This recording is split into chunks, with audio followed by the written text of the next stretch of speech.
推广实农教育，新竹市嘉东国小举办优先种植体验营，带学生到学校附近的田了解稻仔的品种，搁互学生亲身落去捕田，互囡仔知影逐工食的饭是对倒位来的，体验到一粒米百粒汗。小朋友，我们下田插秧的时候是由左而右间隔，横的间隔是30公分。农民教大家捕田的撇步，过来导护大家把裤脚闭起来，烫赤脚。轻脚细手行入田园，亲身捕田，对真侪囡仔来讲，拢是因头一摆的体验。我觉得泥土踩起来的感觉很舒服。这有什么感觉吗？我觉得这样很好玩，觉得有点湿。会不会担心跌倒？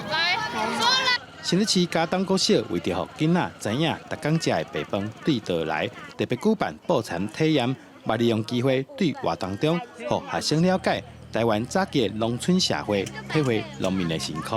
稻谷怎么从稻子上面、稻梗上面把它弄下来？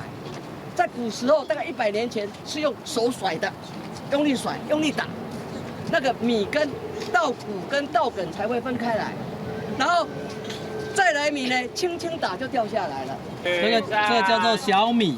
很好。小米原住民以前是原住民在种的，他们都有在做小米酒用的。因为安尼对因以后有一个概念伫的以后对这个物件知影讲这农民的辛苦。还好讲，其实有真侪知识在课本内面是学袂到的，只有亲身体验才会晓会知影。相信对囡仔来讲，亲身体验的效果会比老店教室读课本更较好。记者杜君和新竹报道。